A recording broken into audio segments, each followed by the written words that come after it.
Workshop. Today is February 26, 2026. This is a workshop. There will be no voting taking place at these.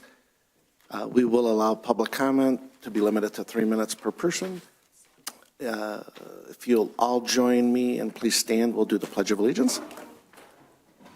Oh no. United States of America, to the republic which stands, one nation, under God, indivisible, with liberty and justice for all. Thank you. Today is the fourth week we're doing minor funds and fire and EMS funds. We'll start with the minor funds. The first slide, is the Street Lighting Assessment Fund. This account is for, basically, it's for subdivisions that when they were established, DTE would not work with the subdivisions directly with the homeowners associations, so they set up through the township. So basically, we're kind of the middle person in the group. We'll collect the funds through their winter tax, and then we distribute these funds through DTE. So this has gone away over the last decade. DTE now in the last 10 years has worked directly with HOAs directly. So we shouldn't see any more subdivisions going on this. Hopefully we've already, a couple subs have been removed over the years. They've petitioned to get it directly back to their homeowners association. So we'll see if, I've contacted these, there's about a dozen here, to see if there's any interest. There is a process that's involved to get them back to be billed directly through their HOA.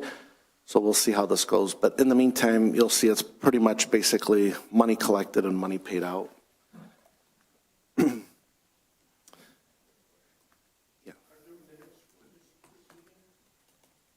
No, it's a budget workshop. We're just discussing. You can take minutes if you want. Next is liquor fund. This is basically money put aside. We still have 3 liquor licenses available for the public. Basically, this funding is to help us to help monitor the liquor fund, to help with police enforcement and with their monthly routine checkups with the people that do have liquor funds in the township. This is pretty consistent year to year. There's no major increase or decrease. With the last census, we were awarded 2 more liquor licenses. Those were given, one was given the Big Reds on 32 Mile Road, and one was given to Andiamos on their 26 Mile. Both of them had a contingency that the license would remain in the township. So if anything should happen to either one, they would return the license to the township or sell it to the business that would remain in the township. So in the past, a lot of people have taken the liquor license and then they move to another municipality and we lose out on that liquor license. So there's no big change in that fund. The sidewalk fund, this is, we have 3 sidewalk funds. This one is for municipality to help any of the sidewalk that is municipally owned or general areas. So periodically, whether it was a sidewalk in front of the township hall or sidewalk we have in front of our municipal parking lot or on other properties that the township may have that may need a cracked sidewalk replacement, that would go in that spot. Police fund. So over the last 5 years, I'm proud to say we've increased police presence. In 2010, the township began our annual 4-year millage with police contracting. We had 14 deputies.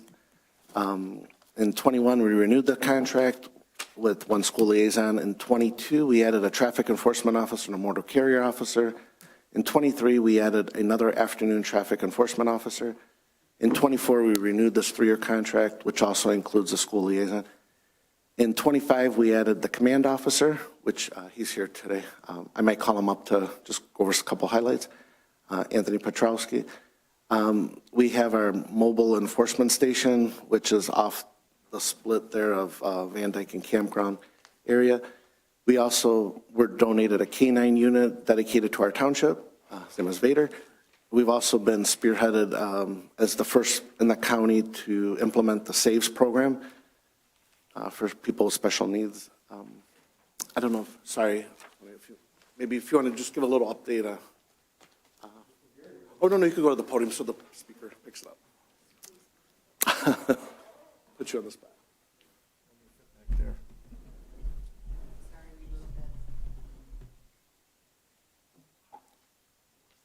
Good afternoon, everybody. Anthony Petrikowski, Macomb County Sheriff's Office. Thanks for having me here today, Sam. So like the board here says, what we've done over the last 4 or 5 years. But this past year in 2025, yes, we did add the command officer spot, which is my position right now, continuing into 26 here. The mobile enforcement station, that is the pull-off area at the split. I'm not sure if everybody is familiar with it. It's where Van Dyke used to run north and south, and it was overgrown. There was some asphalt art that was already in place. The township made some improvements, added a gate on the north and the south end with a lock. And what that area does, it allows primarily our motor carrier officer to have semis, heavy equipment trucks to pull off there to be weighed, to check the weights of them. And in that area, there's what's called cutouts. So the road is flat, the asphalt. There's cutouts where he can put his scales. So when the trucks pull in, he can just weigh them as he pulls the truck forward, and it's a lot safer and a lot faster than having them do it on the side of the road somewhere on 53, Van Dyke Mound, or wherever the traffic stop was initially made. The motor carrier officer will advise that truck driver where to pull off, where to follow him over to that designated area, and so that is currently being used, right now. We actually just used it 2 days ago. So, and then the K-9, as Sam said, the actual K-9 was donated. The deputy was already a deputy that was accounted for by the township. So no increase there for funding. We just allocated that deputy, assigned that deputy to the K-9. And then the SAVES program it's a program for vulnerable adults, kids and adults with autism. What it does is we can get them enrolled in the program, and it gives us all the information of what that individual's needs are. Especially if they're nonverbal, we come across somebody. This program would allow our deputies access to all that type of information. So, I was wondering, maybe could you give that story about you pulled over that one guy yesterday? For the weigh station. Well, the motor carrier is a great asset for the township, because what he does is looks after all these either gravel haulers. And it's not one specific group of businesses, but it could be gravel haulers, it could be construction workers, landscape trucks, so on and so forth. And these trucks that travel through the township could be overweight, could not have their proper tarping on the back, that could be letting debris fly out the back. But recently we had somebody that was dripping fluid out of the back of the truck. So when the motor carrier pulled him off to the enforcement zone, or the enforcement station zone, whatever you want to call it, yeah, he was dripping all kinds of fluid, which ended up being water that was all from the thawing out of the dirt and stuff he had inside the truck, which was actually overloaded as well. So that was just 2 days ago. So. Even like you did a routine pullover and the guy was wanted in another state. Yep, the motor carrier, going up and down M53, that's, it's definitely an area that we keep an eye on. So, is there any questions for me for the law enforcement police end of what we're doing and what we've added, or from anybody? The actual dog? No. No, he reports out of Washington Township. So,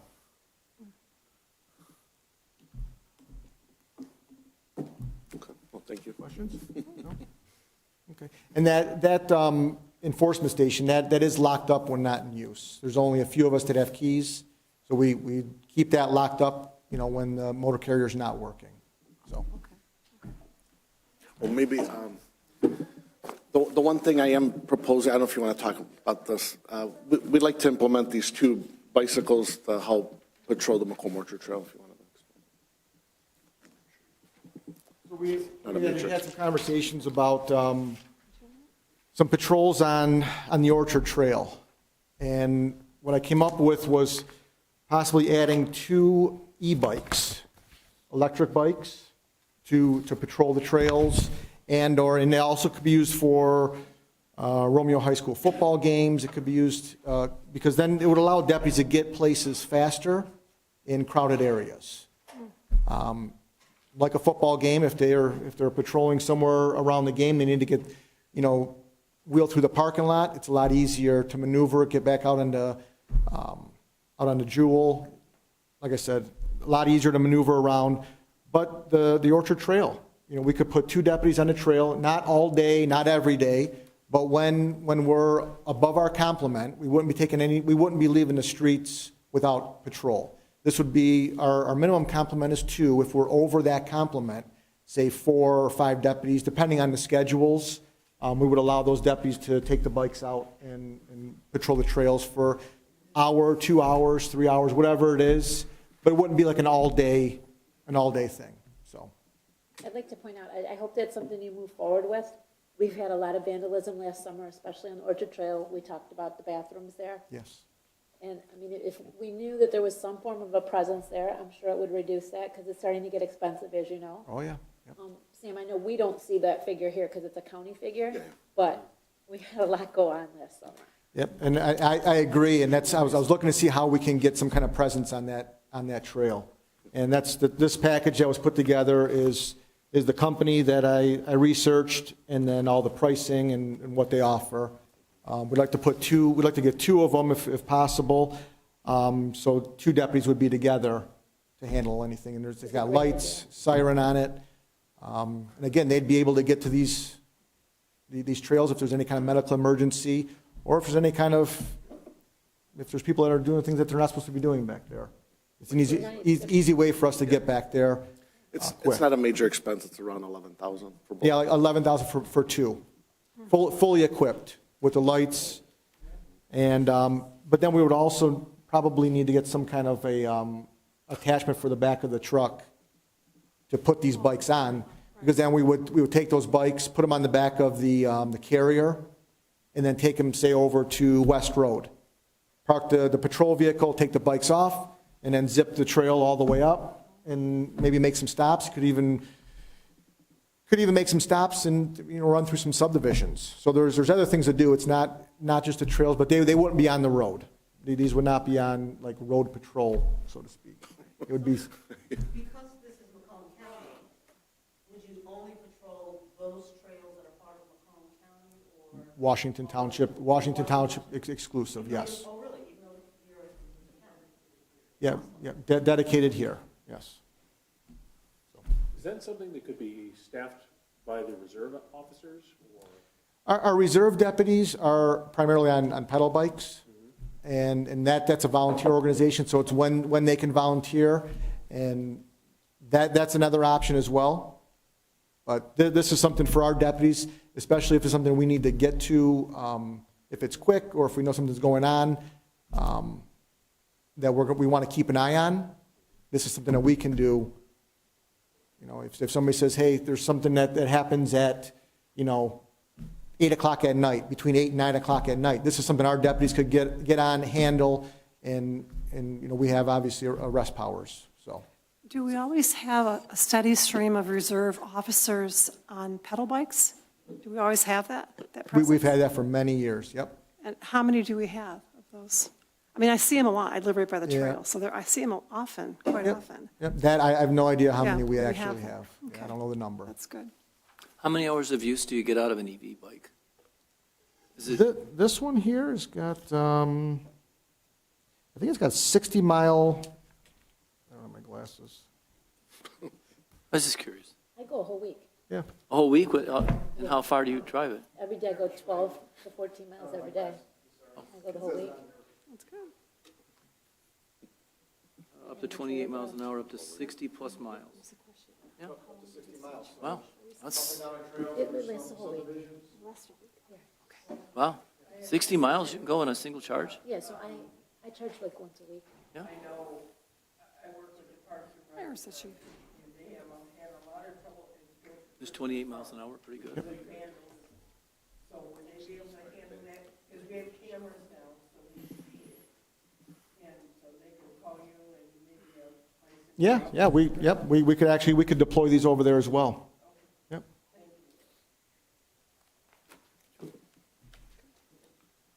Any questions? No? All right, thank you. Thank you for having me. Thank you. Thank you. Yeah, Good future. thank you. Yeah, I'm just going to go over the numbers real quick. So now you'll see the police fund budget.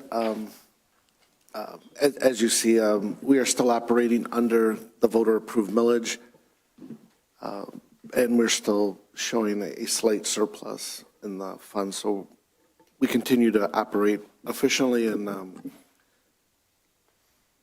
basically operating really great with a lot of great coverage in the township and still operating under voter-approved millage. So this is continues to work out great. Next is the capital fund. This year I'm showing a major decrease in capital spending since we have a lot of projects between bond work and grant work. So for this year, I'm only showing the $30,000. That's the cost share program with, I have it in the wrong line there. It should be in the limestone. We do a cost share with the county for 3 miles of limestone, which is about $30,000. Sidewalks, I'm showing a major decrease of $500,000. We are working on a lot of easements along 26 Mile. There's about 12 parcels remaining to complete us from 26 and Hayes to Stony Creek to have one connected pathway along 26 Mile Road. All the other sidewalk work will be covered by all the grants we have been receiving. We'll work on that. The traffic light at 26 and Hayes, this has been on here for about 6 years. This is it's roughly around $84,000, and I put it in there. That is a cost share between the 3 townships, the county, and with the grant we received there. So that work should be starting later this year. Not really.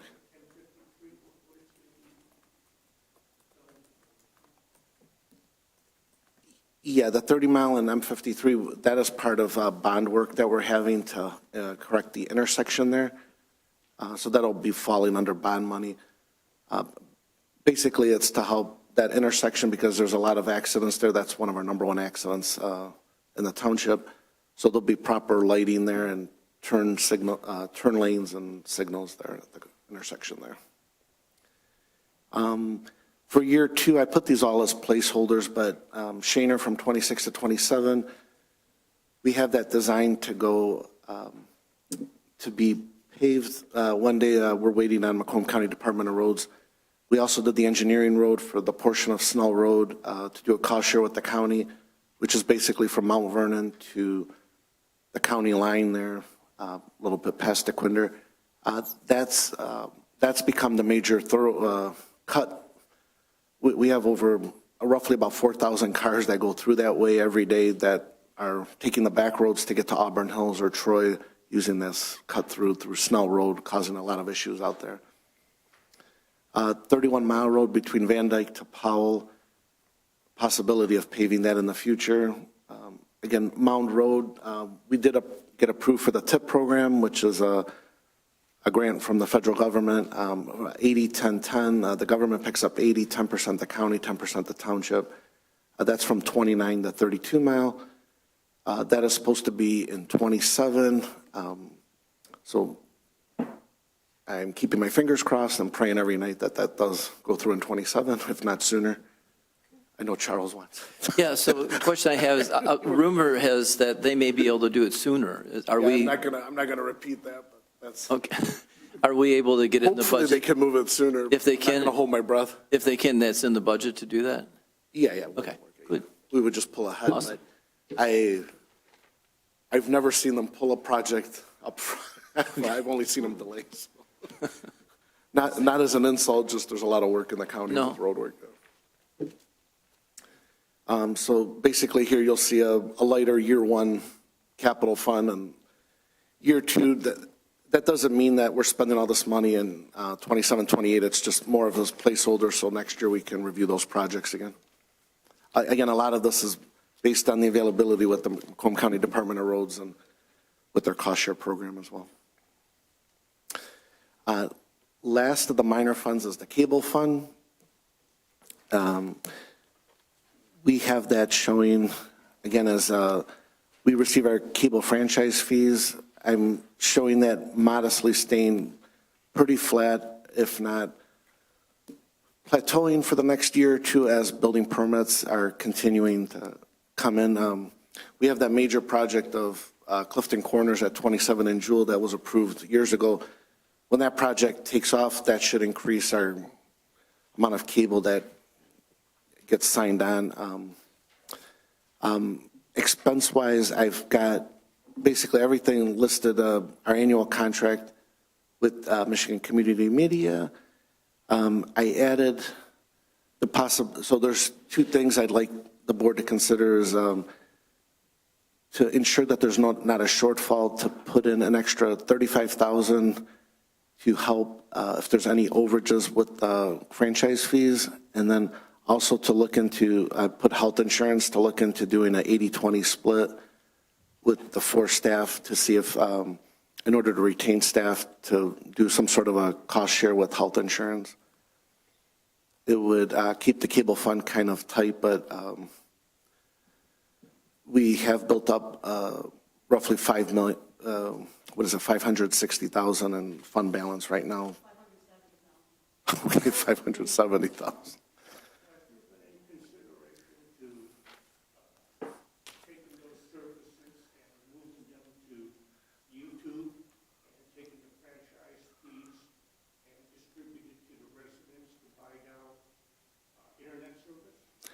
We're not allowed to use franchise fees other than for cable funding. We can't pass them out to the public. They don't do that. They keep it safe. They keep it in a fund balance. But they're also using YouTube. They are. YouTube is no cost. Yeah, there's no cost. Yeah. We're locked in. We can't do anything with that money. Yeah.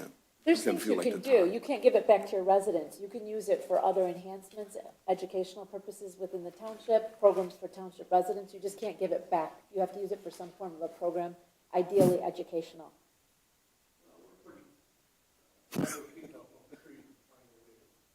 Health insurance is high. From your lips to God's ears.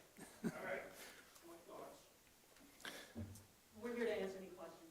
Sam, So, did you I have- say you want us to consider, can you repeat that, what you were saying with the? third Yes, I mean, program? right now I have it shown here that this is what putting it in. I'm using rough numbers. I have to get secure numbers from our insurance coverage to see what the actual cost would be. I'm just running rough cost of 4 people at an 80-20 split right now, and it came to 85,000.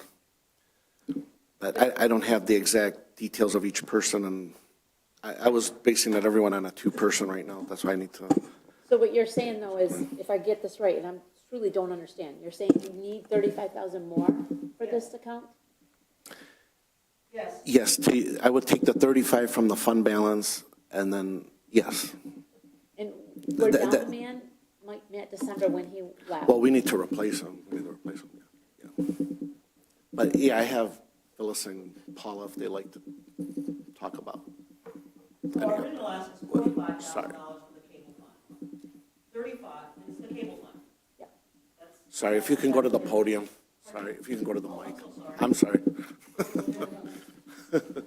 She was doing pretty good without a mic. And so obviously, the franchise fees have dropped. That's dropped everywhere.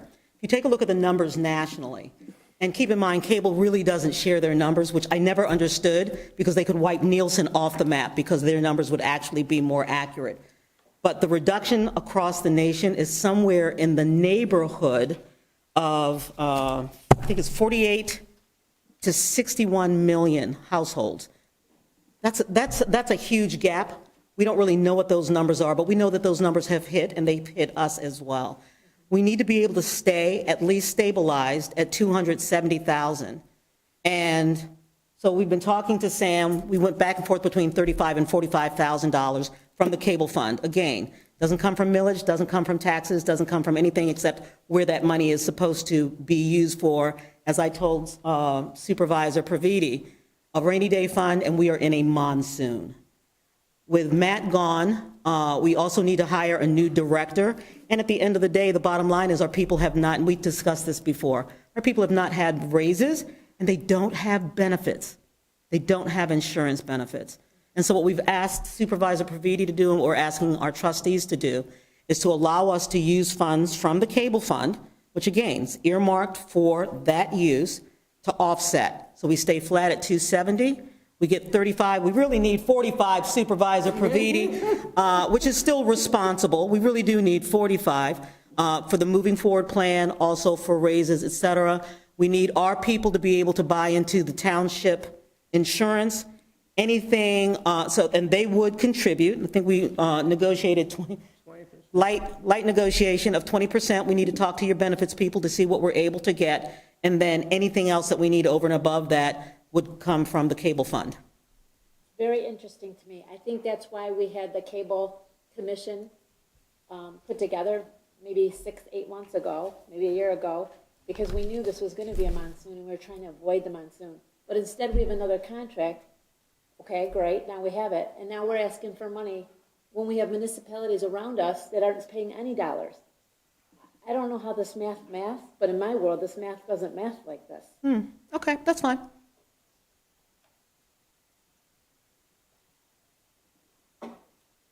Any other questions? So why can't we operate with the staff members we have right now? I know Matt left. They're all qualified. At least 2 of them could be the director. Why can't one of them do that? No, I mean, they're qualified. I mean, Nico is here. I don't, they're not qualified for At this that. point in time, Right. none of the 3 staff members would be capable of handling the administration as well as doing videography and all the planning, handling the calendar. Right now, I'm doing the administration, Paul's doing the other part of it.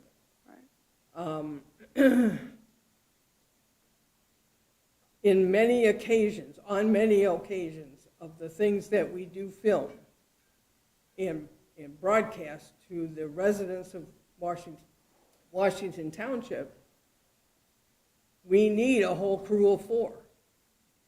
We actually sometimes We need have more. to hire contractors. Yeah, we actually have a job coming up we can't do. Sometimes there's 6 where we have to hire 2 contractors to be able to do the job correctly. We provide a service that Bruce Township, who, yes, they've done away with their cable contract with anyone.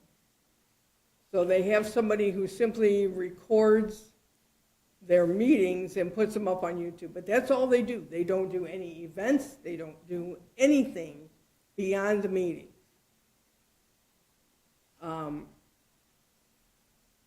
I guess it comes down to, we provide a service. We provide a service to the residents with the money that Comcast and AT&T provide to the township. It does not cost a taxpayer $1. And to keep our level of service, to be able to pay our side of the expenses, it's necessary. It is just, everybody's costs go up. We have not had a raise in our annual fee in over 10 years. $270,000 10 years ago is worth 311 now. in today's dollar. We're just trying to get up to a point where we have money for our expenses, we can pay the salaries of the 4 people that we employ, hopefully get a 4th person, and put out an excellent product. So let me address the 4-year extension, and we are going to open up that contract, and we're going to come back to you. But that said, it's a professional organization, and we have a moving forward plan. And in order to execute that moving forward plan, we need funds to do that. We also need to take care of our people. When I say take care of our people, I don't mean a slush fund, put your feet up, have bonbons.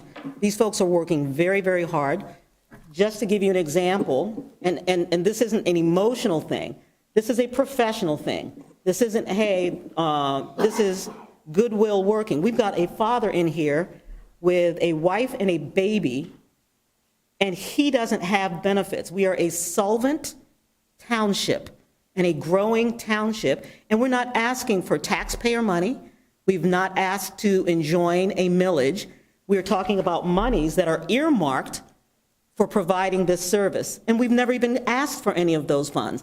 And it won't be the last time we ask for those funds, but we've still been very responsible in our ask so that we can continue with the moving forward plan, which is something that we promised that we were going to do to increase our services, also to stabilize ourselves so that we can become more self-sufficient. We can't do it at a flat 270. We've got to give our people raises, and for God's sake, we've got to give our people benefits. And we're not even asking for taxpayer money to do that. We're asking for money that really, it doesn't even come out of the budget, and it is earmarked for us. Okay. So the 85,000 is, in the budget, is for benefits for 4 employees, and that is the 80% that we would pay, and they would pay the 20. Is that correct? No. Am I saying it, is that correct? Supervisor Praviti, I actually didn't understand that number. Was that part of the flat ask as well as the benefits? The 85? I took an average of the monthly for 4 employees. It came to way over that. I did rounding math, but came to around 85,000 for 4. That's our 80%, the employer, right? Well, it's the franchise fee, not tax dollars. Oh, I know, I understand. It's not You're our saying money. that that's- What she means, I understand. what Our she's side. asking, the 85,000 is the 80%? It would be taken out of the franchise fee, yes. Right, but it's the 80, that number represents And the the 80. employee- Yeah, is paid I can 20. get more specific Well, that's closer fine. before the budget. That's fine. Actually, I have a question. Supervisor Praviti, so that 85, because we were, Phyllis and I were looking at that number as well, and we didn't understand. So is that just the 80% of the benefits, or is that the 85% of the benefits and the 35 that you said, though, even that we're asking for 45? The 35, I have it on line 3 Got at the it. top is taken out of the fund balance. Oh, there it is. Okay, thank you so much, sir. No, Thank you. Yes, sir. Do you have any way of knowing how many residents view football games and the beach festival? Yes, You do? yes. How many? We have, it was a football game you pulled the other day, right? Yeah, you know what, I think it's 17, and, I'm sorry, I think Eric or Nico, do you know, you remember the number we looked up for football game? Not for a specific game, but it averages in the hundreds. Yeah, 100 people. several hundred. Are you asking just about the games, or are you asking for engagement with our platforms? I don't know what that means, but I just heard 100 people out of 30,000 in the township. And how much does it cost for you to record the football game and the beach festival? Don't ask for more money, cut the services. No, we're not going to cut the services because we're not talking about taxpayer dollars, sir. We're talking, listen, you want to hear the answer? I'll give you the answer. And the answer is, at the end of the day, we are providing a service for 10,000 households. Last month alone, we had 33,603 engagements. Now, granted, some of that is the surrounding area, but we're also talking about, the service is being used by our residents at a rate of almost 34, no, that's not true. It would be 33.05%. So 33.05% of our households are engaged in our platforms in some way. In terms of exactly the number for the football games, we can get that for you, but I don't have those in my notes. Is it your policy to edit residents' comments out of meetings like this? Never, No. Never? never. 2 years ago, I was here and I complained about many issues, and every comment I made was edited out, and there was no video record of my involvement. you give me the date of that? I know, I've asked him the date several times, he won't give me the Give me the date. so date I of don't- that meeting, and we will find the original tape. And we're also streaming, sir, so whatever you say, you're being heard right now. We're streaming right now, and so whatever you're saying, you're being heard right now.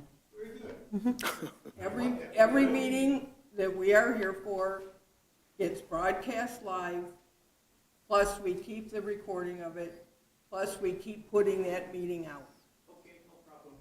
But do get us that date. Please. Thank you, sir.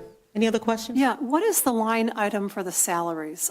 It's not cable studio operation, is it? What, Salaries is in, It's comes cable out of our studio. 270,000. that's this cable studio operation, right, the 270? Is Right, that what it it's is? part Okay. of that. Okay, that's fine, that's what I thought. Thank you. For 4 people, Right. for 4, that's, okay. Thank you. Any other questions?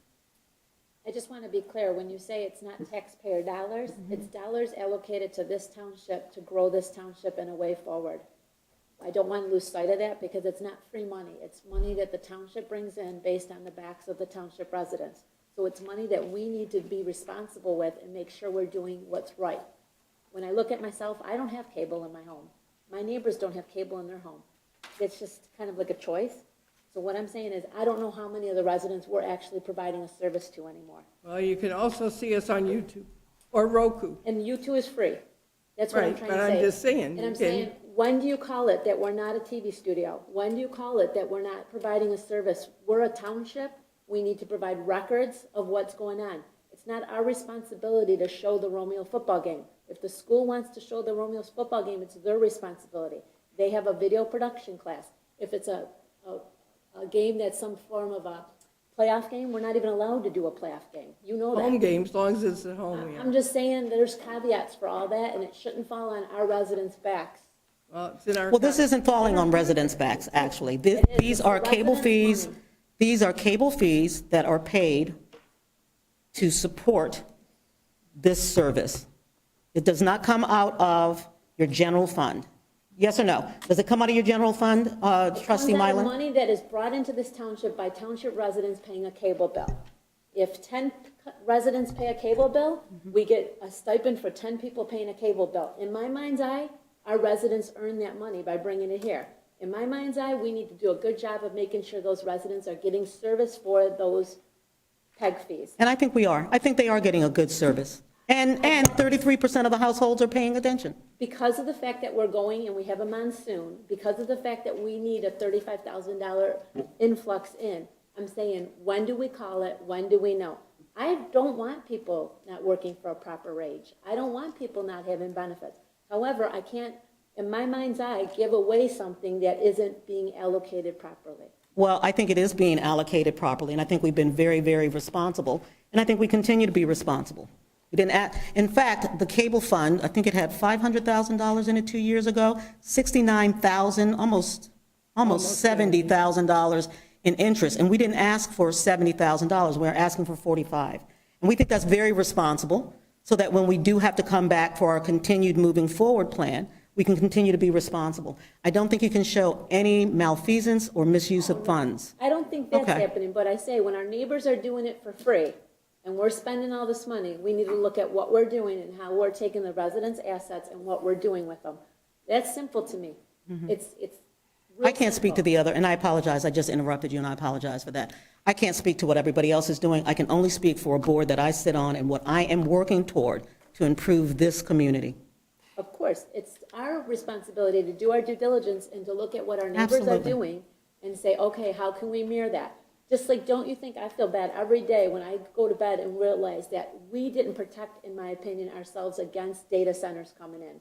We should have been ahead of that, but I didn't look at what Celine was doing. I was so happy living here in Washington, I didn't worry about what Celine was doing. I'm not going to make that mistake again. I'm not going to not worry about what Bruce is doing. Bruce has cut that bill down. I want to say, okay, what do we need to do? Just trying to be proactive. It's nothing negative against what you guys do, not at all. It's just, what do we have to do to be proactive to make sure we don't get caught in a bad situation? Yeah, and I have, If I could- go ahead, I'm sorry. Yeah, you and I are at opposite sides of this, we always have been, we see it a little differently. And I would make the counter argument that we don't need to look at Bruce and what they're doing, I think they should be looking at what we're doing. I've always seen this as a value add. We don't, it's like when you talk about, are we just looking at saving dollars and cents, or are we looking at adding value for our residents? We don't have to take a property like Hot Acres and turn it into a park. We could have let that be houses. I said, but the township's investing millions of dollars over the next decade or so to improve that property and make it a value add for the residents of Washington Township. And that's what I see us doing with WBRW. It's not always going to be about the bottom line, and where we can save every single dollar. Some things are going to need to be spent in order to bring those, like we're talking about splash parks, we're talking about sidewalks. All of those don't have to be put in, but they're community value adds. It's what a growing community does for their residents. So Michelle and I see this from different angles, but I like the idea of keeping WBRW. I've looked at what Romeo and Bruce put out with regards to their media, and I don't want to be like that. I don't want to have a grainy YouTube video from one angle where I can't hear or see the people that are talking. So I think what we do here is the model that they should be looking at. The other thing that I wanted to mention, because it's germane to the discussion, is why we lost our director. When you look at what's available out there in the market, one of the big drivers, and not to speak too much to his situation, but health insurance was a big decider for him. He's going to a community where he's going to have health insurance, and he's going to be doing the same job, making significantly more money along with benefits. We want to attract talent to do those type of things that we want to do here. We're going to have to look at what's going on in the market. And I realize that, this is coming out of funds. We have to be good stewards of those funds, but it's not a direct, cost to the township's general fund. It comes from the cable franchise. We do have a $500,000 plus surplus that we've been sitting on. What are we doing with that money? It's there for this type of thing. So let's spend it wisely, but let's spend it. Thank you for that. To follow up on that, thanks, John. If you have $570,000 in your cable fund balance, is that We correct? don't. You do. Well, we do. I'm just saying, that's what you took the number. So then if we need another $36,000, why can't you take it from, you're going to take it from there? Yes, That's what you're saying? right? yes. Okay, Right. just checking. Not, Yeah, we're not not the asking for general funds out fund of or the anything. general fund or anything. That's your Just fund, out of your that fund. Just cable making sure. fund that you have been saving and earning Got interest it. on Okay. for 10 or 14 years. And again, because this is a budget workshop, Right. I'm going to ask that be increased to $45,000, not $35,000, because when we look at the fact that we're also, we need to redo our website, we've got brochures, we've got other moving forward expenditures, we want to make sure we're able to give our people a cost of living raise, even minimally, as well as benefits. And if you remember when I presented to you previously, twice, I said if we don't take care of our people, we're going to lose them. We did. One of the things we're going to have to look at carefully, and I know that our supervisor alluded to it, is those peg fees and those franchise fees. What we're hoping is that this year's the blip, that this decrease, which was a large decrease, is temporary. I said, if it's not, if next year comes around and we have a similar decrease in these funds without people signing up for cable subscription, I think we're going to have to go back and we're going to have to look at the entire structure again, because we won't have the money going forward in order to build that the way we want to build it. So I just, I want you guys to understand that is, if we have the budget this year, that's fine. Right. I said, but if the pattern proves to be a pattern rather than a temporary setback, I think it's going to affect the structure overall. We'll have to visit that in the future. Mr. Trustee, I'm sorry, go ahead. I know you guys, had a presentation a while ago. We said you were going to make some significant changes. I know the fire and being out of your house for 3 months set that back. Losing Matt's obviously not ideal to accomplishing those goals, but I think, and I've said that to both of you before, we'd like to see what you guys have planned, get an update on where that's going, and certainly, see where we're heading at this point. I am, excuse me, No, go ahead. I am planning on making a presentation, because we have to look at capital assets again, and we are in the middle of producing a new presentation Okay. for you, but again, we want to produce that as a brochure that we can put on our website for potential people who may want to contract with us. So all of that is in motion. I just don't have a finished product for you yet. And, Mr. Trustee, you make some great points. And I do want to say that this is not a hiccup. This is not, we have to front load this. Let's just be authentic and clear that cable rates are dropping. However, people are tuning into their local communities as well. These streamers are getting bigger. They're getting, and again, when I got into the business, we didn't have cable. I know, I age myself, but I'm old. And certainly we didn't have streamers. And now you have more and more streamers, and you have television stations doing streamers. And these numbers are only going to fall. And we may have to come back and ask you for more money in a year because they're only going to fall. But we're going to come back and we're going to ask for money from the cable fund as opposed to taxpayer dollars. And we're also going to continue to work on our moving forward plan. And even with those setbacks, we still have deliverables. We do need to present what we have to you, but we do have deliverables even with those setbacks. We are still meeting and getting things done. I'm amazed at what this talented board and our talented employees are getting done with very, very little money. And it is an asset to a community. And once we get to a certain level, first of all, we're not even supposed to make money. We're a service. But that said, we do believe we need to be more self-sustaining. And we can't do that if we don't have the resources to do that. So I did want to be really authentic about that this is not a blip, that this is a trend, and that trend is going to continue. But we're able to fight against that trend and provide this service to our community. And it would be different if we only had 1 or 2 viewers, but we know that 33.05% of households are tuning into our platforms. The other thing is, I would ask you all, if you believe in this and really want to help cable stations like us, contact your state government, because there is a bill up that would allow, that would force the cable companies and streaming companies to pay for the use of the fiber optic cables that they use for the streaming services that are here in the township. There is a bill up trying to force them to pay so much per foot for use of those fiber optic cables. That money would be just like the franchise fees and come to services like ours. So if you want to help us out, that's a great way to do it. Okay. Because Trustee Chaplin mentioned the fire. When was that fire exactly? Oh my gosh. June? It was last June, I think. No, it's 27? April 27th of 2025. Yeah. Right. Okay, and you came to the board in November or October for extension of contract?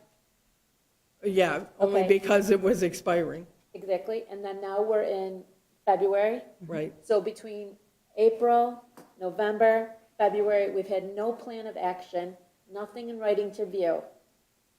Again, it's a little frustrating to sit here and ask for more money and more resources when we've had nothing to view, we've seen nothing. I'm just saying from my chair here, it makes it difficult. Got it. I'd like to say something. So from my point, we all campaign every 4 years about transparency. I hear that from everybody. But 2/3 of our township is over 65, and they all watch cable. They don't have all these plugins. And I'm stopped at Kroger or Meijer all the time saying, I saw this on Channel 6, or I saw this on Channel 6. If you take away this Channel 6, we have a 4-year extension. At the end of the 4 years, see how it goes. We can pull it then if that's what everybody feels. But we need to give them some sort of room to work with. In the meantime, the fire obviously threw everything off. I understand they had to move out of the building, but And we had to replace. I'm not happy with the HD of Comcast provides. Obviously, they don't offer that, so it's frustrating. But we don't have a lot of tech-savvy people in the township as well, and they go to Channel 6. And then us comparing us always to Bruce is getting old. Bruce is not even 1/3 of our population. They don't have the cable fees we have. They had to go to a high school student filming their meetings with, and I don't want to knock a neighboring town, but they don't have the They don't film the library meetings, our Parks and Rec meetings. They're part of that. Their tax dollars are being used. Their residents do not know how any of that's being spent. None of it's being filmed. They have to come to our TV station to find out what their tax dollars are being used on. I mean, everybody loves to throw transparency, but when I have a water break, a road construction, whatever, I can pick up the phone and it's on Channel 6. I mean, not everybody's on Facebook or YouTube or Instagram. I don't know. We're not a young community here on basis, and I shouldn't say it like that, but the majority of the population here is older, and some of them aren't going on YouTube, so we have to offer different forms of communication. We've even partnered now with the Parks and Rec with the One Source magazine. People are loving that. They want to go back to actually reading something on paper, and which is saving us money on that as well. But And Supervisor, we're not making a decision today, but yeah, I mean, think about it. it's fair to ask to see what the deliverables are. And so we've said that we're going to get things done, and so it's absolutely fair for you to see the progress we're making. That's not an unreasonable We have, ask. I think, 6 or 8 set objectives with due dates, Mm-hmm. people who are responsible, and how much each of those objectives is going to cost us. And what's been I met. would be very happy to present that to you. And I should say, I agree with Supervisor Pavitti. We have beautiful equipment here. It would be a shame not to use it to get our meetings taped and to do things properly. I'm not saying let's go to a YouTube-only thing. I'm saying, in my opinion, growing a TV station with programming and things that are outside of just taking care of our business hits me in a place that I'm not sure is the right place when you're talking about spending money that's not coming in, when you're talking about expanding on a project that doesn't have revenue coming in. That's what I'm saying. I'm thinking, I think if you did a survey of the residents, the majority of the people who do watch our channel regularly not only watch it for the meetings, they watch it for the Parks and Rec meetings, they watch it for the football games, they watch it for the cooking show, they watch it for a lot of different things. The wood carvers group, we always do it, stories on the wood carvers group. We have plans to try to do, like the local dance clubs, film their recitals, things like that. Those are all of the improvements that we hope to make if we can get contracts with those people. But we also have to look stable and look professional to get those contracts. And we also have to really come to an agreement of, are we a product or are we a service? We are a service. And while we do want to be more sustainable, and we have a plan that we think can help us become more sustainable, as a service, as a television station, it is not our job to make money. It is our job to inform our citizens. And so are we a product or are we a service? We are a nonprofit and we are a service to our community. Anybody else? So I need the board to think about it for next week on these 2 line items, how you guys want to proceed, basically. Thank you so much. Thank you, everybody, for your time. Feel We free to appreciate reach you. out to them. Thank you.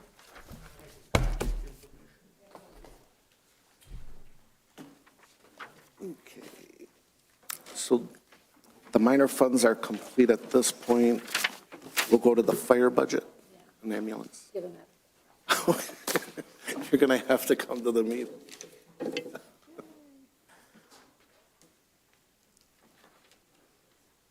Okay, so now we'll go to the fire and EMS budget.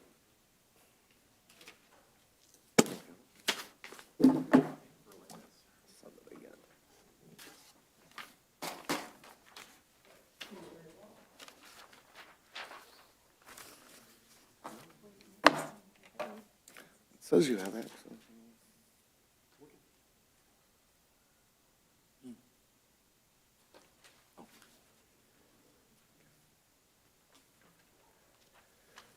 Okay, so our fire department budget for 26, 27. If you go to the next slide.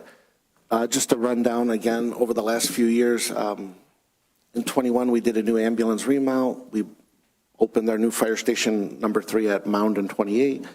In 22, we secured the 10 acres on 31 Mile, which is 5 acres for a future potential fire station 4 in that area, on 31 between Campground and Mound.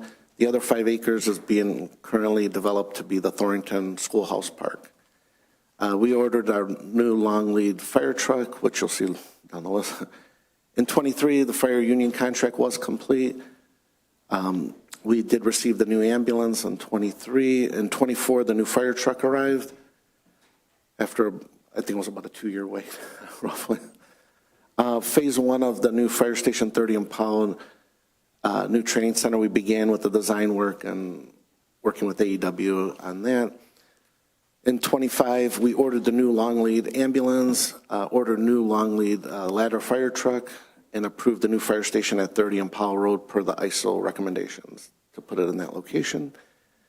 For this year at '26, we'd like to, obviously, we approved the construction of the new fire station at 30 on Powell per the ISO with the training station and burn center, and we ordered the new long lead fire truck, which is the ladder truck, which is about 2.5 years out, I think. Future projects, again, is possibly, again, the future fire station at number 4 at 31 Mile, and updates in fire station number 1. So here's an overview of the fire department budget. As you'll see, year 1, you're going to see it spike up. That's because of the bond proceeds. You'll also see the expenses spike up as well.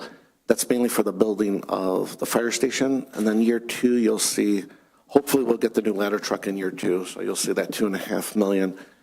It's roughly 2.1, I believe. I cushioned it a little bit there, but hopefully it stays at 2.1. I put it in at 2.5. Again, you'll see, basically the only expenses you'll see is obviously this bond spending. There is some cost in the building and operating maintenance line to upgrade year 1, the roof at Fire Station 1, and year 2 to update the cabinets there. Building, operating, and maintenance, you got $10 million. Last time I saw the numbers when I was here, it was $2 million in fire, $2 million in EMS. Where did the $6 million come from? Again, this is bond money being spent for the new building, so it's put in that line item. So you're going to see an income and an expenditure on each side for bond money. That's why it jumped up. So I still don't understand. You see, that's bond money. You're going to issue a bond or We already issued a bond, yes, to pay it over 20 years. pay over 20 years? Yes. Okay, and we also had a discussion about federal and state grants for the training facility. Yes, we're still working with our planner. In fact, we got a meeting Monday to discuss that with Senator Peters' office and Senator McLean's office. If that happens, the amounts will drop, obviously. We also discussed that if the grants don't come, are granted, that we need to do an analysis to see whether or not we're going to get any return on our investment for that training center. Okay. Because it's bigger than what we need. It was proposed that we're going to train all of northern Macomb County. Yeah, we'll find out. You want to talk? I'm really supposed to do questions at the beginning and end. This isn't a question. This is a workshop. It is. That's why there's comments at the. Good afternoon. Thanks for the question, Gene. Full disclosure, I didn't even know this meeting was happening. Thank you, Supervisor Praviti. I'm really caught in between meetings, and I came straight here. Paula, thanks for the way you represent WBRW. You're a professional. I'm proud to know you. Listen, this actually initiative has been in the works since 2016. When I became chief, we did an early study. We wanted to make sure we were in the right position for then and well into the future. The board knows that we're going to be a 4-station community, ideally located to provide exceptional services with a 4-minute response time, saving lives, protecting property. When we talk about the fire training structure itself, and Mr. Melisko and I have met privately with the supervisor, great conversation. We spent a couple hours and shared a lot of data and analytics. Since then, sir, we were declined on the congressional funded dollars on that initial application. At that point, because we were focused on a regional North End Macomb County approach, we were estimating a live fire training structure that was $1.7 million. Since then, we value engineered that back down, as you know, to about $900,000. It's called the Madison model. It's still going to serve a great purpose, primarily focusing internal on training our firefighters. It's got the capability to certainly provide live fire training to northern Macomb County as well. So we value engineered that back down almost 50%. Return on investment, you and I have had that conversation. That's something we certainly have to do. It's very difficult for me as I stand here today to give you a return on investment on better trained firefighters. I can tell you certainly with my 30 years of experience, with my certified training, my master's degree, my leadership training, and one of 3,000 in the world that's a National Fire Academy alumni, I can tell you that better trained firefighters correlate to better outcomes and probabilities of saving lives, protecting property.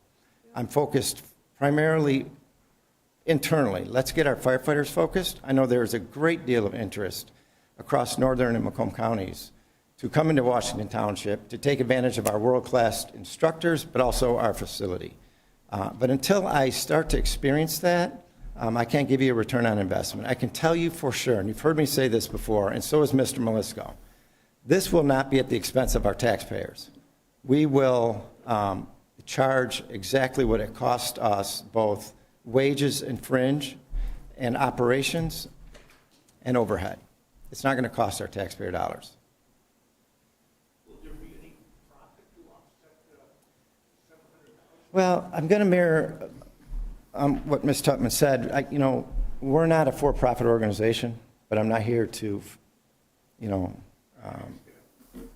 service, you're not a profit. Right. Great question. Chief Terrell, and I'll speak up, because my husband is a fire chief, he's a retired fire chief. The return on investment is lives saved. The return on investment are these million-dollar homes that are going into our community, that make our community more attractive, and attractive for families, and attractive in terms of revenue. And I do want to say, as a taxpayer and a voter in this community, I don't give a hoot if it comes out of my tax money. The fact that it may not, that's great. Are you eligible for safer grants? They're pulling back grants. Yeah. For fire service, your return on investment is lives and property saved. That's your ROI. Yeah, well said. Thank you. I do appreciate, he does frustrate me often, Mr. Malisko's questions, because without the devil's advocate in the room, we can groupthink ourselves into trouble. So I appreciate your questions, and I'm here to answer anything else, as potentially unprepared as I am at this moment. Chief, if I remember from our discussions about this, and again, you stole everything I wanted to say, so thanks for making me not have to work so hard. Yeah, as a public service, nobody questions the ROI of a well-trained fire department. It's the same as with our sheriff. Just you don't think of those things. But I do remember when we were workshopping the budgets on this and the costs. And we did have some discussions about, the expense of a training center and why we needed it. And there were all valid reasons to have it. And I think one of the things that we looked at was, we may not be able to offset all the costs of building it. Certainly training other departments and using it in that manner will offset a significant amount, if not all, the operational costs involved with having that center. So, we build it, and it becomes almost no cost to run because of the other communities that can take advantage of it. And we benefit on the revenue side from that. Yeah. And Macomb County benefits from having better trained firefighters. And if not everybody's aware how fire systems work, mutual aid is a real thing. The better trained the firefighters are around us, the better service we get when we need them to come to our community. Yeah, we're blessed in the North End that we have automatic aid that come on that first alarm. Let me just dive into one more topic, and it's not the primary thing, but you've heard me say this before. Insurance service offices rates our fire prevention or fire protection abilities, right? That overlaps into what our homeowners pay on their insurance premiums. When I took office, we were a Class 8 and a Class 9. A very nice subdivision was more than 5 road miles, which was a Class 10. The higher, the worse. Class 10 is no fire protection service in your community. Today, we stand here as a Class 3 and 4 in unhydrated areas. Very proud of that. In 2012, we brought in a study, an ISO consultant, to help me understand our strengths, weaknesses, opportunities, and threats. And he, in his analysis, said just by the mere existence of our fire department in 2000, I believe it was 10 or 12, just because we exist, we save $1.2 million a year back then to our taxpayers when we were a class 9 and 10. So can you imagine what your $1 million homes or your starter homes or any home savings would be if we're a class 1 or a class 2? Now, individually, I think Mr. Melisko may argue that, well, it's maybe $20 or $30, I don't know. But count that times 30,000 residents, I don't know how many homes we have. That's a lot of money. That's millions of dollars that we can save our taxpayers on insurance premiums, while at the same time improving our outcomes and our service and our training and our firefighter health and fitness. So there's so much going on in my head right now, but we're on a great trajectory. I appreciate your leadership. I'm here to answer any more questions, Mr. Melisko, you have. But, you know, we're on a great path. And I know it's troubling because everything costs so much money. It takes so long to get. I do want to say, like, the bond's muddying the water, but there's no increase in fire personnel for the next year. I mean, the budget's very tight. It's very great. Obviously, the $9 million there's muddying up the water, but we got a great budget. We're always operating. One last closing comment. As long as I've been here, we've been approved at 5 mills between fire and ambulance, and I'm proud to stand before you today and say we've not exceeded that. We still function under that. This is a big chunk, and that's why I'm really glad that the supervisor has negotiated this bond, which will help us keep our capital assets going and our fund balance and keep a bright future for us. But So Chief, if we were a class 10 previously, years ago, and now we're a class 3, so that means that we must have more, obviously more of everything, more trucks, more ambulances, et cetera, obviously. Well, no, we've added tons of water lines, which is more hydrants. That's the key thing. Because their trucks will go back and, I'm sorry, he can. yeah, no, it's very, very complicated, a lot of science behind it. They evaluate us under 4 kind of larger umbrellas: fire department, water system, dispatch. And under the fire department, we have training, and we have facility training, and we have staffing. Those are our biggest issues. The lowest score we received was under training, and we missed 30 points because we didn't have a facility training, a 3-story or greater structure that we could train in. Some would argue that we could go south. We do have an affiliation with Macomb Community College. The problem is, we need 240 hours annually, and we need so many on a structure. Can you imagine sending my shift? I think it's probably a 35-minute drive time one way, and then it's just very cumbersome for departments across really our county that don't touch our live fire or our structures.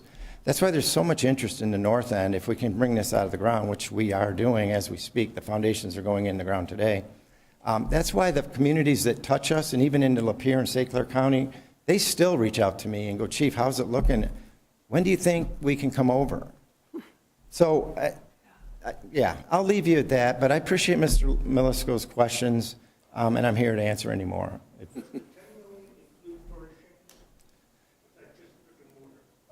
No, I believe that 10 million is building and FFE or soft cost. I'm looking. Yeah. Gene, I don't have anything in front of me. I'm literally in between meetings. It's not just the building. There's other costs. That's guaranteed maximum cost, all in. Contingencies, everything. Anything else I can answer for y'all? All right, thank you. Thank you, Chief.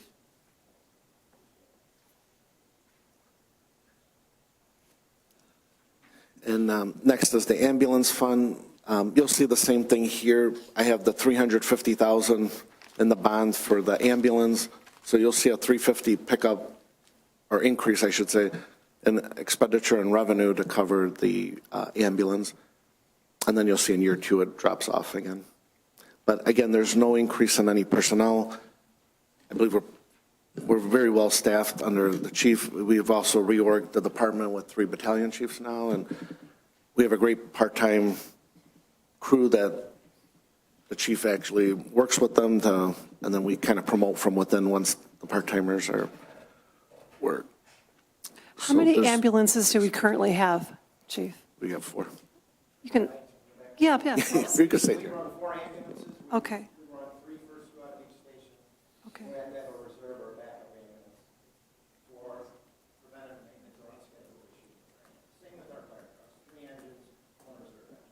So do you have more during the day than at nighttime, or is it equally spread? Well, if- four out of our whole district. Oh, the whole- One each station, and the fourth is for overlapping calls or move-ups when our ambulance is in. Okay, thank you. Those are in his monthly reports in the board packet. Okay, I'll show got it. you. Thank you. If you want to look. Yep, thank you. So with that, again, the ambulance fund and the fire fund are usually 50-50 on everything, except if it's ambulance related, it's obviously ambulance. If it's fire related, it's strictly fire. So you got a lot of information to digest over the next week. If anything, you have any questions on anything, reach out to me or the chief. Any comments from the audience on anything? Please go to the podium, state your name and address. You got 3 minutes.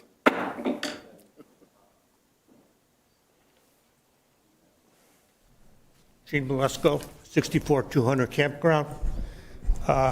2 years ago, you talked about a pole barn at either Station 2 or 30 Mile and Powell to house DPW apparatus. And I see now that that pole barn cost $8 million plus. I'm sorry, $18 million plus. That's one amazing pole barn with $1.2 million plus for furnishings. What are we building there? You take that 18 million and the 10 million for the fire department, you got a $30 million mega center at 30 Mile and Powell.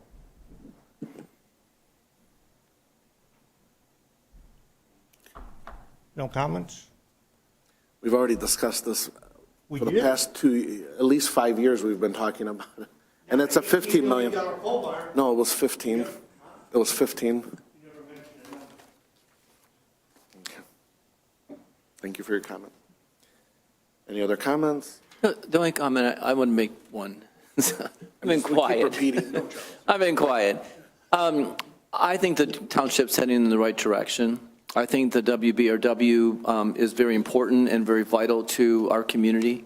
I know that not everyone uses it, but I don't think there's anything that the township can do that everyone uses. But I do think that it's a necessary part of a very well-run community to have that.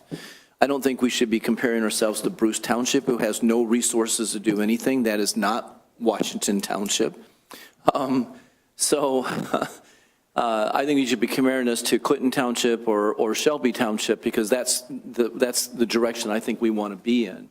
Number two, I think the fire department, if I need to go to the hospital, if my wife calls you because I had a heart attack, I want the best equipment and the best ambulance to possibly be there, and I want the facilities to be in place to take care of that. I want them there in 3 or 4 minutes or 2 minutes. I don't want to know they're coming from across town and we got a broken down truck. I think if my house was on fire, I would expect nothing but the very best from the fire department. So I'm very much in favor of all the things that we've got in the budget, and I'm very, very happy to see this. And we believe we have the resources here. We don't spend money foolishly. We spend it very, very well. We're one of the lowest tax bases in the whole southeastern Michigan area. And in spite of that, we're able to provide top-notch services. And I think that's fantastic. And I just want to comment on that. Thank you. I do want to repeat, a lot of people like to say they like to work with a balanced budget. That's not what you want to hear. We operate under budget, so I'm proud of that fact. We've been doing that the 6 years with me, and the years before me as well. So we've always been a very conservative, fiscally responsible township, so I'm proud of that. We operate under millage, under budget. So, And I would like to it's easy to comment throw on darts real at- quickly on the return on investment for the fire. I had an emergency situation 2 weeks ago, which I never thought I would have, and I had to call the fire. I had to call 911. I was having a health issue, and I'm really, really healthy. Anyway, they came out. 4 firefighters came out. They took me in an ambulance, and I've never been in one of those ambulances, but they took great care of me, and they all said, "Oh, Clerk Brown, it's you." I'm like, "Yes, it's me." But anyway, I was not feeling well. Make a long story short, I'm fine now, but I turned out I needed an emergency surgery, which I was surprised about. And I ended up being in the hospital for a week, okay? And if I hadn't gotten there in time, chief, I wouldn't be here. So this is your return on investment, okay? I could have died. I could have died. Yep. And I'm here. Thank you. Absolutely. I'm here. I have a closing statement. I want to make it clear. I pay taxes. My taxes pay your salaries. Right. You work for me. I understand. Your job is to execute the will of the people, not to come up with some grandiose plan that you think is right. And I'm tired of practices that go around. You need more resident input. Sir, Yeah, you're we've done always that. welcome to join Yeah. any meeting. We've had the most open door supervisor I've Yeah. ever met. He makes Thank himself you. available to the residents 24/7. Every Friday or every couple weeks, he makes himself available. So please, don't start launching a grenade like we don't ask for input, number one. Number two, when we're talking about different ideas, it doesn't mean that we may or may not agree with them. It's just up to us to kind of brainstorm together and figure out what's best. It doesn't mean I'm against them or they're against it. We're all a community and we all work here together. And to say that we don't ask for input is dead wrong. Like I said, our supervisor makes himself available 24/7. Sorry, it doesn't hold water. I'm a taxpayer too. I think more people should be at these meetings and should be involved in our community. And that's how you get that input.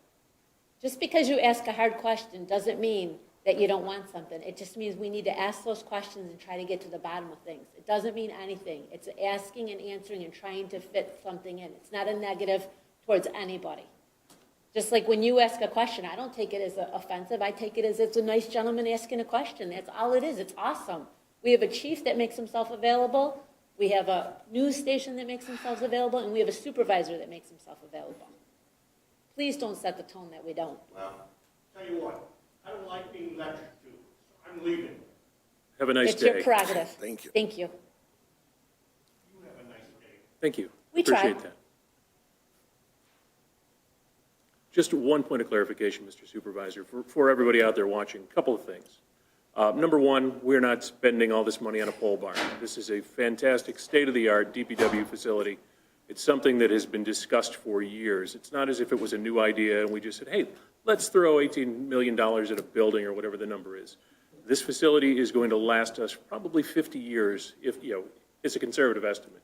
It houses every single piece of equipment that the DPW owns, tens of millions of dollars of equipment right now, sits out in the snow, in the rain, in the weather. This has facilities for all the workers. It's a horribly dirty job sometimes. They have facilities there, locker rooms, showers, so they can clean themselves after their shift. This is all stuff you need to have a functioning DPW. And the larger we get, more water mains, more roads, more buildings to take care of, the more we need these facilities. It's something that we've been working very hard on. It's not frivolous spending, and the insinuation that just because we're spending money, we're wasting money, I find silly. As a growing township, we have to spend money in order to provide these services for the residents. We absolutely work for you, but we also work to make this township as good as it can be for the residents that live here. And that's where these funds come into play. There are amenities that we need, there are services that we need, there's infrastructure that we have to have in order to keep the township running. All these decisions are made in the open. Every single one of our meetings is the Open Meeting Act applies. There's always a spot for audience participation. We've never tried to hide anything. So, if anybody out there gets the idea that we're trying to do things behind closed doors or we're not being as open as we can, it's just not true. And I know we have to go, Supervisor, but one last comment. And the comments about for all the $1 million homes and that kind of thing. I don't have a $1 million home. We're not just doing things for the $1 million homeowners here. We're doing it for everybody. I live in a condo. My neighbor next door is in a condo. She's 28 years old, and she had an ambulance run last year with an emergency C-section. She's having a baby. It was very close. She made it, again, because of the firefighters. I'm not 28, but I'm middle-aged up there.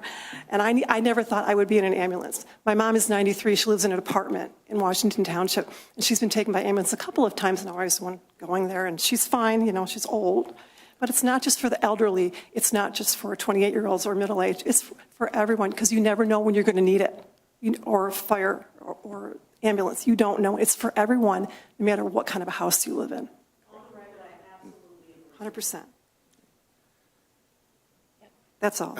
I do want to let the board know, Mr. Molesky, I don't know if I'm pronouncing his name right, we've met with them several times. We've gone in major detail. I think he knows more about the projects than even you guys.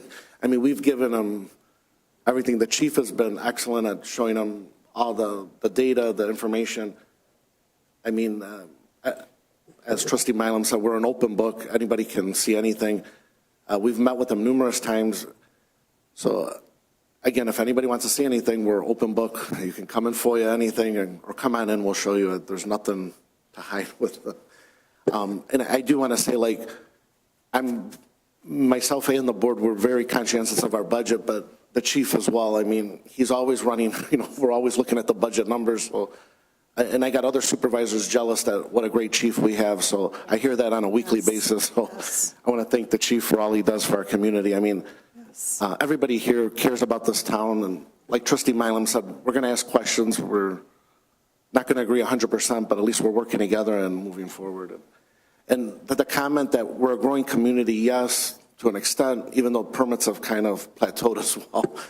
But I always say we're catching up. We have a DPW station that was built in the early 70s that's been outdated for 20-some years.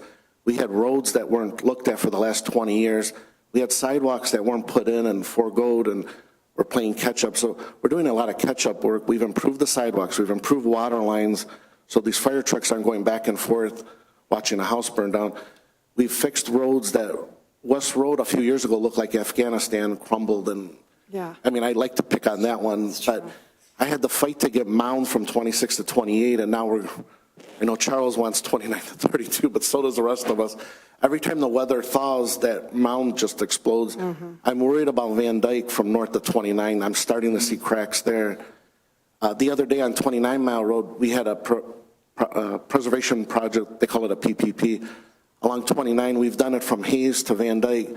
From Van Dyke to Mound is terrible. The other morning, there was a lineup of cars because they're filling up potholes, and I'm begging the county to resurface that. That's crumbling just as fast. So each road we fix, there's the next road that's falling on that list. And it's not just that, I keep calling it catch-up. I think the township did grow, but we didn't improve the infrastructure as we grew. And we've done a lot of work the last 6 years, I know. And I mean, I hear it from Rich. He's like, I can't believe how much water lines and different things we've added. And anyway, that's my little spiel today. Hearing nothing else, I make a motion to adjourn the workshop. We'll see you all March 4th for our public hearing on the budget. Thank you all for attending. Appreciate everyone's comments. Feel free to email or call any of us. Thank you and have a good afternoon.